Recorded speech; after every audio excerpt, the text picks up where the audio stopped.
In this video, I show you how to fix Gcash problem. Your phone setting is not secure or Gcash device not secure problem. For solving this problem, go to settings.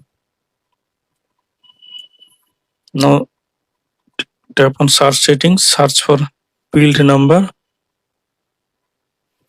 Tap on build number. Continuously tap 4 or 5 times. Now enter your lock screen, password or PIN. Now you are a developer. Now again search settings. Search for developer option. Tap on developer option. Scroll down. Find out OEM unlocking.